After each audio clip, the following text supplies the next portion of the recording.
চুকাফা আছিলে founder of Ahom dynasty okay Ahom বংশৰ প্ৰতিষ্ঠাপক 1215 চনত চুকাফাই যাত্ৰা আৰম্ভ কৰিছিলে আৰু কিমান চনত অসম পাইছিলে সি 1228 ক্ৰছিং দা পাটকাই হিলছ ঠিক আছে পাটকাই পৰ্বত পাৰ হৈ অসমত প্ৰৱেশ কৰিছিলে আৰু 1253 in 1253 he set up the first capital of Ahom in Choraideau okay he created a post like Burha Gohai and Bor Gohai এটো সবতকৈ বেছি ইম্পৰ্টেন্ট এমসিকিউ আহিব পাৰে যে বুঢ়া গোহাঁই আৰু বৰ গোহাঁই এই দুটা পোষ্ট তলৰ কোনজন ৰজাই ক্ৰিয়েট কৰিছিল বা প্ৰতিষ্ঠা কৰিছিলে ঠিক আছে এটো মনত ৰাখিব হি ক্ৰিয়েটেড আ পোষ্ট লাইক বুঢ়া গোহাঁই এণ্ড বৰ গোহাঁই তেওঁ বুঢ়া গোহাঁই আৰু বৰ গোহাঁইৰ দৰে পোষ্ট সৃষ্টি কৰিছিলে ওকে সো চুকাফা ৰিলেটেড ইয়াৰ ভিতৰতে কোৱেশ্চন আহিব এইকেইটাৰ ভিতৰতে কোৱেশ্চন আহাৰ 99.5% চান্সেছ আছে ঠিক আছে তাৰ পাছত next question which Ahom king was popularly known as Bamuni Konwar বুলি কোনজন ৰজাক জানা হয়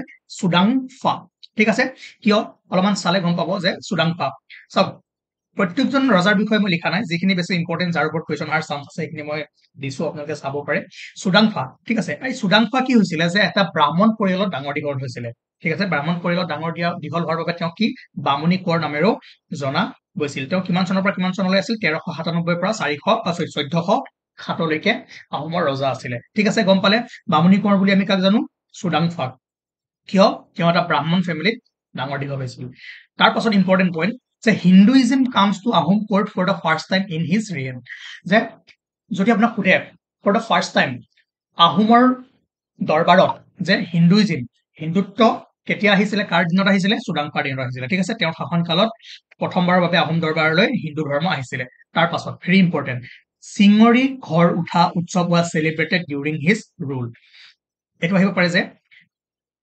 চিঙৰি ঘৰ উঠা এই উৎসৱটো এই চেৰিমনিটো কাৰ দিনত পাতা হৈছিল Sudangpha he made the capital of Ahom kingdom at Charagua ঠিক আছে প্ৰথম আছিল কোট চৰাইদেউ কোনে প্ৰতিষ্ঠা কৰিছিলে চুকাফাই তাৰ পাছত এটো ইম্পৰ্টেন্ট চৰগুৱাত কোনে প্ৰতিষ্ঠা কৰিছিলে চুডাংফাই ঠিক আছে চুডাংফাই আহোম কেপিটেলখন কলৈ শিফট কৰিছিলে চৰগুৱালৈ ওকে ঠিক আছে তাৰ পাছত এটা কোৱেশ্চনৰ আনসাৰ পালে যে which Ahom king was popularly known as Bamuni Konwar Sudangpha next question which of the following Ahom kings initiated the Chingri Ghar Utha ceremony already আমি পঢ়িলো কোনে কৰিছিল চুডাংফা ওকে চুডাংফাই চিঙৰি ঘৰ উঠা এই চেৰিমনিটো তেওঁ কি কৰিছিল ষ্টাৰ্ট কৰিছিলে হু ওয়াজ ৰিফাৰ্ড টু এজ দিহিঙীয়া ৰজা বুলি কাক জনা যায় এটো প্ৰথমে এটো চাই লওঁ দিহিঙীয়া ৰজা চুহুংমুঙে ৰাজত্ব কৰিছিল 1497 ৰ পৰা 1539 লৈকে ঠিক আছে তেওঁ আমি কি বুলি জানো দিহিঙীয়া ৰজা বুলি জানো ঠিক আছে চুহুংমুং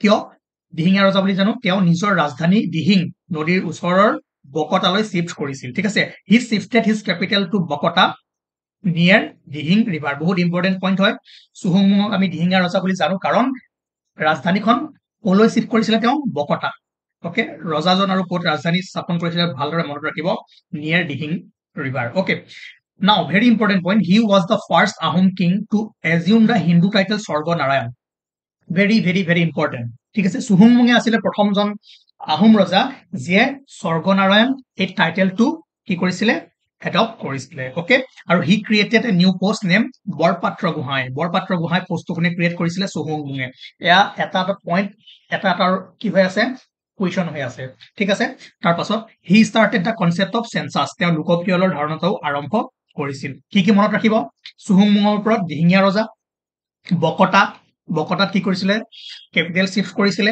তাৰ পাছত first Ahom king to assume title Swarganarayan টাইটেলটো কোনে এজিউম কৰিছিলে ফাৰ্ষ্ট yes চুহুংমুঙে তাৰ পাছত he created a new post name Borpatra Gohain পোষ্টটো কোনে ক্ৰিয়েট কৰিছিলে তাৰ পাছত আমি ইয়াৰ আগত আমি কি পাই আহিছিলো চুকাফাৰ দিনত তেওঁ কি পোষ্ট ক্ৰিয়েট কৰিছিল বুঢ়া গোহাঁই আৰু বৰ গোহাঁই ঠিক আছে ওকে মই ভাবো যে এতিয়াই ভালদৰে চাই পেলাই বস্তুখিনি মনত ৰাখি যাওক ওকে এনসাৰটো পাই গল হু ওয়াজ ৰিফাৰ্ড এজ দ্য দিহিঙীয়া ৰজা হিচাপে আমি কাক কওঁ চুহুংমুং ওকে তাৰ পাছত next question which of the following Ahom king was the first adopt the title Swarganarayan already আমি চালো স্বৰ্গনাৰায়ণ টাইটেলটো কোনে গ্ৰহণ কৰিছিলে কোৱেশ্যনবোৰ এনেদৰে আহিব পাৰে চুহুংমুঙে okay which Ahom Swargadeo created the post Borpatra Gohain চুহুংমুং হয় না কুৱেশ্যনখিনি মই দিয়াৰ এটাই কাৰণ হ'ল যে কেনেধৰণৰ কুৱেশ্যন আহিব পাৰে সেইটো আপোনালোকে গম পাইছে আৰু মই কৈছো পজ কৰি পেলাই নিজে কৰিবলৈ ট্ৰাই কৰিব তাৰ পাছত next question, who was the first Borpatra Gohain? এতিয়া বৰপাত্ৰ গোহাঁই পোষ্টটো যে ক্ৰিয়েট কৰিলে,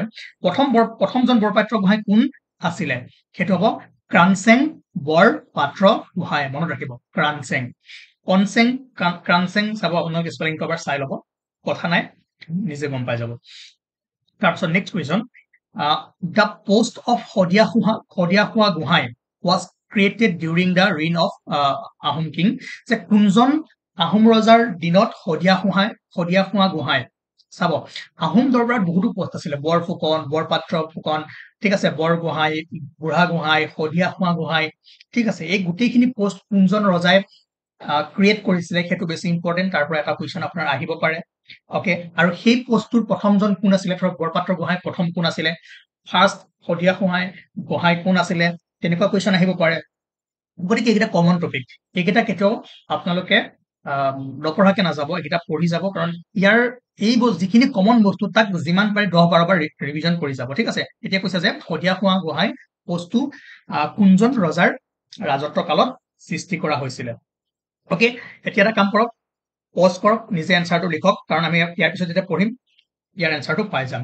the first Muslim invasion of Ahom kingdom অকাৰ during the reign of. যে কোনজন আহোম ৰজাৰ ৰাজত্ব কালত ফাৰ্ষ্ট মুছলিম ইনভেড হৈছিলে? এইটো হ'ব চুহুংমুং। চুহুংমুঙৰ দিনতে প্ৰথম মুছলিম ইনভেড হৈছিলে অসমত, ঠিক আছে। তাৰপাছত আহিলে এজন ইম্পৰ্টেণ্ট ৰুলাৰ, যাৰ নাম হৈছে চুচেংফা। আমি কি বুলি জানো? প্ৰতাপ সিংহ। চুচেংফা, প্ৰতাপ সিংহ, বুদ্ধি স্বৰ্গনাৰায়ণ, তেওঁক বহুত নামেৰে জনা যায়। তাৰপাছত বুঢ়া ৰজা বুদ্ধি স্বৰ্গনাৰায়ণ, এইটো বৃদ্ধ নহয়, বুদ্ধি স্বৰ্গনাৰায়ণ, চৰি এইটো বৃদ্ধই হয়, বৃদ্ধ স্বৰ্গনাৰায়ণৰ বুঢ়া ৰজা, প্ৰতাপ সিংহ অৰ বুদ্ধি স্বৰ্গনাৰায়ণ। গতিকে চুচেংফাৰ কিমান নাম আছে দেখিছে? প্ৰতাপ সিংহ, বুদ্ধি স্বৰ্গনাৰায়ণ, বুঢ়া ৰজা অৰ বৃদ্ধ স্বৰ্গনাৰায়ণ। এই গোটেইকেইজন এজন মানুহে হয়, কোন? প্ৰতাপ সিংহ, যাৰ আহোম নাম হৈছে চুচেংফা আৰু হিন্দু নাম হৈছে প্ৰতাপ সিংহ। অকে, হি ক্ৰিয়েটেড পোষ্ট বৰফুকন আৰু বৰবৰুৱা, ঠিক আছে। মই কি কৈছিলো, কোনজন ৰজাই কোনটো পোষ্ট ক্ৰিয়েট কৰিছিলে, এইটো বেছি ইম্পৰ্টেণ্ট। মনত ৰাখিব, চুচেংফাই বৰফুকন আৰু বৰবৰুৱা পোষ্ট ক্ৰিয়েট কৰিছিলে। বৰফুকন আৰু বৰবৰুৱা পোষ্ট তেওঁ ক্ৰিয়েট কৰিছিলে। The paik system was practised during his time, ঠিক আছে। পাইক চিষ্টেমটো তেওঁৰ সময়ত প্ৰেক্টিচ কৰা হৈছিলে। পাইক চিষ্টেম কি হয় পঢ়িম, ধৈৰ্য ধৰক। He is also known as Burha Raja অৰ বৃদ্ধ স্বৰ্গনাৰায়ণ, ঠিক আছে। প্ৰতাপ সিংহ ইম্পৰ্টেণ্ট ৰুলাৰ, তেওঁৰ ওপৰত কুৱেশ্যন অহাৰ চান্স বহুত আছে। Next question, which of the following Ahom kings was also known as Burha Raja? তলৰ কোনজন আহোম ৰজা বুঢ়া ৰজা বুলি জনা গৈছিলে? কোনজন? আৰে প্ৰতাপ সিংহ। অকে, তাৰপাছত the Borbarua and Borphukan position were created during the rule of which of the following king? কোনজন ৰজাৰ দিনত বৰবৰুৱা আৰু বৰফুকন পদৰ সৃষ্টি হৈছিলে? প্ৰতাপ সিংহ। অকে, যিখিনি কৰি আছো ন কুৱেশ্যন, ইয়াৰ ভিতৰত চাব একদম একজেক্ট কুৱেশ্যন দুই এটা পাই যাব পাৰে। Which Ahom king was called the Garhgaya Raja, ঠিক আছে। গড়গঞা ৰজা বুলি কোনজন ৰজাক কোৱা হৈছিলে? চুক্লেংমুং। কিয়? তেওঁ গড়গাঁও তেওঁৰ কেপিটেল এখন চিফ্ট কৰিছিলে, ঠিক আছে, মনত ৰাখিব। চুক্লেংমুঙক কি কওঁ? গড়গঞা ৰজা। Which of the following Ahom king introduce the coin system? ঠিক আছে, মুদ্ৰা ব্যৱস্থা কোনজন, এইটো ইম্পৰ্টেণ্ট, কোনজন ৰজাই প্ৰৱৰ্তন কৰিছিলে? এইটো হ'ব চুক্লেংমুং, ঠিক আছে, চুক্লেংমুঙে কৰিছিলে। তাৰপাছত নেক্সট কুৱেশ্যন হ'ল যে which king of the Ahom, চাব দেই অকমান টাইপ কৰোঁতে কলে মেলি হৈ যায়। Which king of the Ahom kingdom, ঠিক আছে, কিংডম হ'ব Ahom kingdom, was known as Khura Raja. খুৰা ৰজা বুলি মানে, খুৰা ৰজা মানে কি? তাৰ ভৰি এখন কি আছিলে? খুৰা আছিলে, ঠিক আছে। তো খুৰা ৰজা বুলি কাক জনা যায়? চুকাম্ফা। অকে, আৰু এটা মন কৰিব, আটাইতকৈ বেছি দীঘলীয়া সময় এই চুকাম্ফাই ৰাজত্ব কৰিছিলে, ঠিক আছে। আৰু এওঁৰ দিনত কেইটামান মেজৰ ইনচিডেণ্ট হৈছিলে। আমি লাহে লাহে যেতিয়া MCQ কৰি থাকিম তেতিয়া গম পাব যে চুকাম্ফাৰ দিনত কোচসকলে কি কৰিছিলে? আহোম কিংডম আক্ৰমণ কৰিছিলে। কোনে? নৰনাৰায়ণে, ঠিক আছে। নৰনাৰায়ণে আহোম কিংডম আক্ৰমণ কৰিছিলে। তৃতীয় মাজুলী হৈছিলে। MCQ কৰি কৰি আমি বস্তুখিনি গৈ থাকিম। এতিয়া হ'ল খুৰা ৰজা বুলি আমি কাক জানো? চুকাম্ফা, ঠিক আছে। The treaty of Majuli was sign between, তলৰ কোনটোৰ মাজত মানে মাজুলী সন্ধি স্বাক্ষৰিত হৈছিলে? আহোম এণ্ড কোচ, ঠিক আছে, আহোম এণ্ড কোচ। মই কৈছিলো ন ট্ৰিটি অফ মাজুলী, তাৰ আগতে কি হৈছিলে? কোচ ৰজা নৰনাৰায়ণে আহোম ৰাজ্য আক্ৰমণ কৰিছিলে, য'ত আহোমসকল পৰাজিত হৈছিলে। তাৰ পাছত ট্ৰিটি অফ মাজুলী নৰনাৰায়ণ আৰু চুকাম্ফাৰ মাজত হৈছিলে, আহোম আৰু Koch. Okay, Next question. The Treaty of Majuli was signed between Naranarayan and Sukampa. ঠিক আছে, ইয়াতে এটা আনসাৰ পাই গ'ল। Sukampa in the year কিমান চনত? 1563 মনত ৰাখিব। 1563 চনত Treaty of Majuli স্বাক্ষৰিত হৈছিলে। Now, who was the first Borbarua of Ahom Kingdom? First Borbarua কোন আছিলে?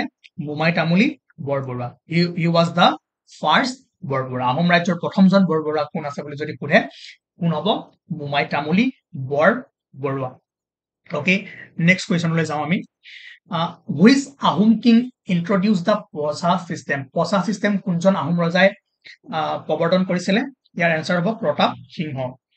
Next, who was the first Borphukan of Ahom kingdom? মই কি কৈছিলো যে বৰফুকন, বৰপাত্ৰ গোহাঁই, বুঢ়া গোহাঁই, বৰগোহাঁই এই পোষ্ট কেইটা কোন কেইজন ৰজাই ক্ৰিয়েট কৰিছিল আৰু প্ৰথম কোন এই পোষ্টত প্ৰথম কোন এপইণ্ট হৈছিলে সেইখিনি বেছি ইম্পৰ্টেণ্ট। এতিয়া হু ৱাজ দ্য ফাৰ্ষ্ট বৰফুকন? সকলোৱে লাচিত বৰফুকন বুলি মাৰি দিব, কিন্তু নহয়। ফাৰ্ষ্ট বৰফুকন আছিলে লাঙি পানীচিয়া বৰফুকন। ঠিক আছে, চাওক আমি এনেকৈ লাহে লাহে through MCQ, through facts, Ahom কিংডমৰ বিষয়ে আমি যিহেতু ষ্টাৰ্ট কৰিছো, প্ৰায় 3-4টা ক্লাছত কমপ্লিট হৈ যাব। গতিকে বহুত আছে, বহুত ফেক্টছ আছে, সকলোবোৰ আনাটো ইমান ইজি নহয়। ঠিক আছে, তো যিমানখিনি ইম্পৰ্টেণ্ট হয় সেই ইম্পৰ্টেণ্ট বস্তুখিনি আনিবলৈ মই ট্ৰাই কৰিম। গতিকে আপোনালোকে ভালদৰে যদি মন দি যায়, কম সময়তে ভালদৰে পঢ়িব পাৰিব। আৰু যিসকলে অলৰেডি পঢ়ি থৈছে তেওঁলোকৰ কাৰণে ৰিভিজনৰ কাৰণে ভাল সুবিধা হ'ব। আমি কোনটো কুৱেশ্যন এৰি গৈছিলো, আপোনালোকক কৰিব দিছিলো যে এইটো দ্য পোষ্ট শদিয়া খোৱা গোহাঁই, এইটো কোনে ক্ৰিয়েট কৰিছিলে? এইটো হ'ব চুহুংমুং, ৰুদ্ৰসিংহ, প্ৰতাপ সিংহ, নন অফ দেম। বাৰু এইটো মই নকওঁ, এইটো কমেণ্ট কৰক, চবেই কমেণ্ট কৰক, যিমানে ভিডিঅ' চাইছে সিমানে কমেণ্ট কৰক। ঠিক আছে, শুদ্ধ হওক ভুল হওক কমেণ্ট কৰক, মই আপোনালোক ৰিপ্লাই কৰি শুদ্ধ এনচাৰটো দি দিম। ঠিক আছে, আহোম কিংডমৰ আজি প্ৰথম এইখিনি আৰম্ভ কৰিলো। নেক্সট আমি আৰু গৈ 3টা ক্লাছত শেষ কৰি দিম। তেতিয়াহে যদি আপোনালোকে এই কুৱেশ্যনখিনি ভাল পাইছে, এই টপিকখিনি ভাল পাইছে, কমেণ্ট কৰি জনাব। কণ্টিনিউ কৰিব লাগে নে নালাগে। Thank U. চুতামলা বা তেওঁক আমি কি বুলি কওঁ? জয়ধ্বজ সিংহ। ঠিক আছে, তেওঁৰ দিনত যদি চাই তেওঁক আমি কি বুলি কওঁ? ভগনীয়া ৰজা বুলিও কওঁ। আৰু চিলভাৰ কইনছ, ৰূপৰ মুদ্ৰাও তেওঁৰ দিনত কি হৈছিলে? প্ৰৱৰ্তন হৈছিলে। আৰু during his reign Mir Jumla attack Assam in 1662। চুতামলাৰ দিনতে বা জয়ধ্বজ সিংহৰ দিনত মিৰ্জুমলাই অসম আক্ৰমণ কৰিছিলে কিমান চনত? 1662 চনত। এইকেইটা এটা ইম্পৰ্টেণ্ট কুৱেশ্যন। দ্য ঘিলাধাৰী ঘাট treaty was sign during his rule. ঠিক আছে, ঘিলাধাৰী ঘাট ট্ৰিটি চাওক, যেতিয়া মিৰ্জুমলাই অসমত আক্ৰমণ কৰিছিলে তাৰপিছত মিৰ্জুমলা বা মোগল আৰু আহোমৰ মাজত এখন ট্ৰিটি হৈছিলে। সেই ট্ৰিটিখনৰ নাম আছিলে ঘিলাধাৰী ঘাট ট্ৰিটি।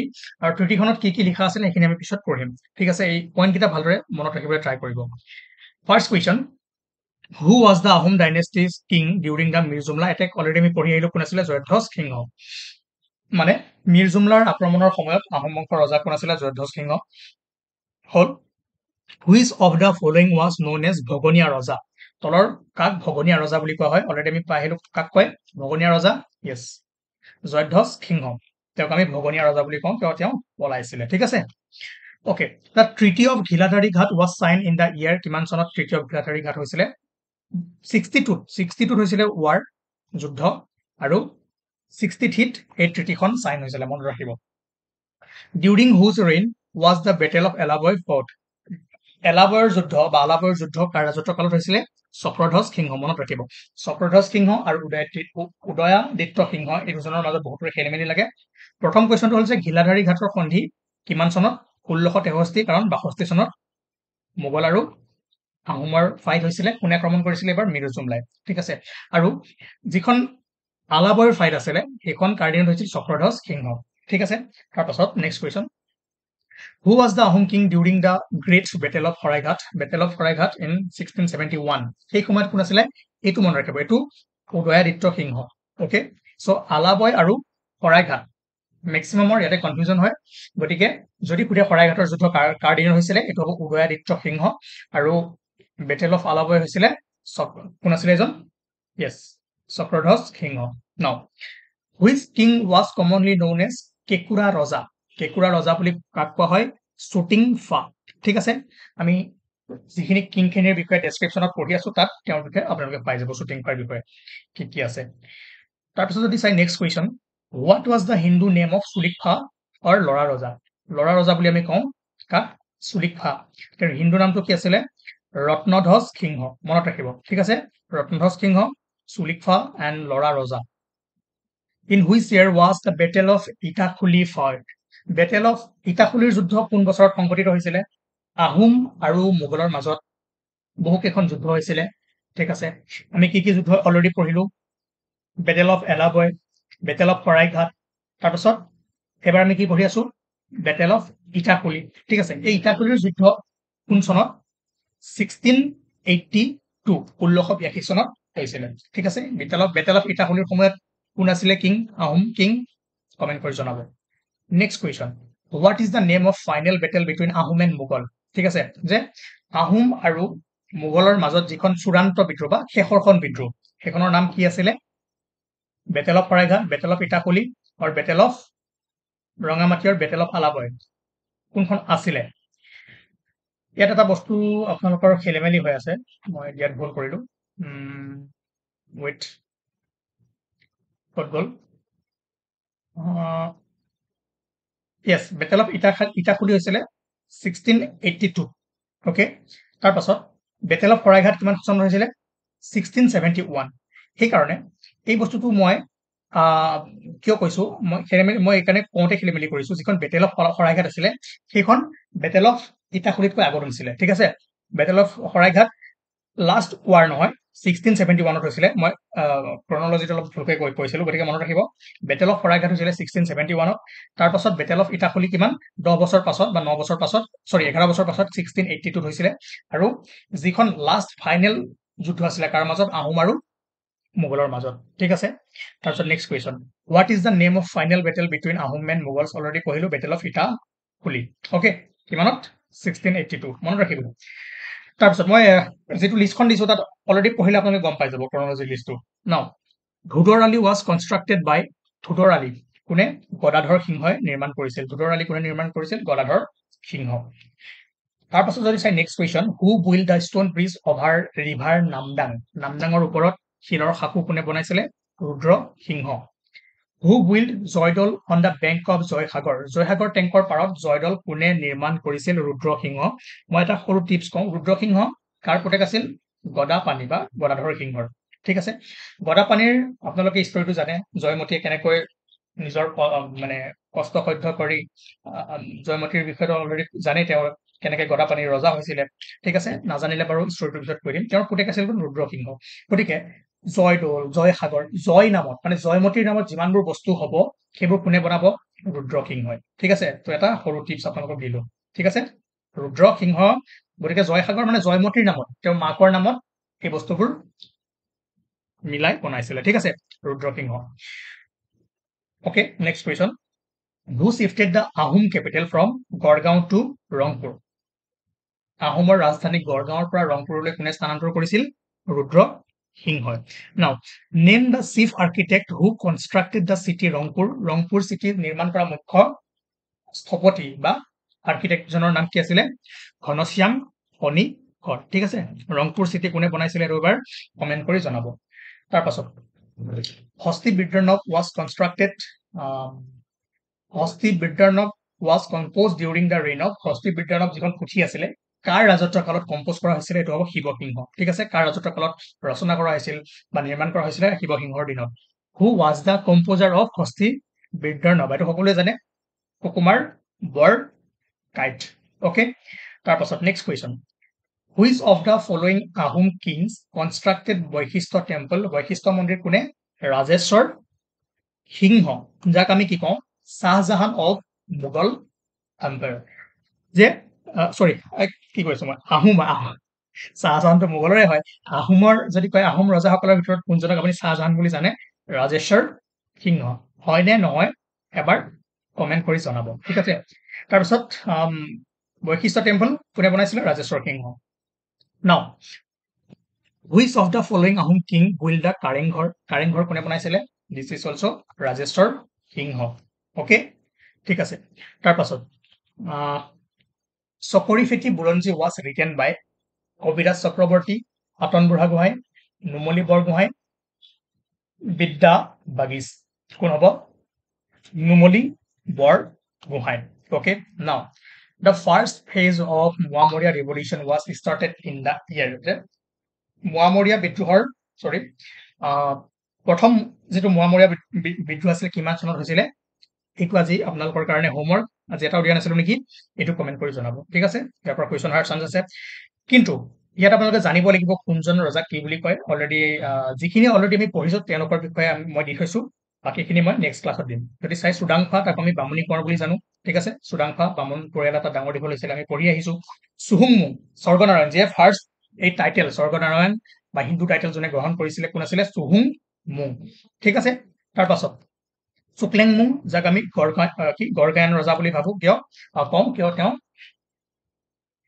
এক মিনিট হা তাৰপিছত আহিল যে সুকাম্ফা তাক আমি কি কওঁ খুৰা ৰজা সুচেংফা প্ৰতাপ সিংহ বুঢ়া ৰজা বুদ্ধি স্বৰ্গনাৰায়ণ আৰু কিবা কিবি নাম আছিলে হয়নে তাৰপাছত চুৰামফা যাক আমি জয়দিত্য সিংহ চুৰামফা জয়দিত্য সিংহ গতিকে এইবোৰ নামবোৰ এবাৰ চাই থাকো কাৰণ অপচনত আপোনাৰ প্ৰতাপ সিংহ বুলিও দিব পাৰে সুচেংফা বুলিও দিব পাৰে গতিকে আহোম নামটো আৰু হিন্দু নামটো দুইটা আপোনালোকে চাবলৈ ট্ৰাই কৰিব দেন চুটিংফা হ'ব নৰিয়া ৰজা চুটামলা জয়ধ্বজ সিংহ ভগনীয়া ৰজা চুটামলা Jayadhwaj and ভগনীয়া then চুপুংমুং Chakradhwaj Singh সুনায়াতপা Udayaditya Singh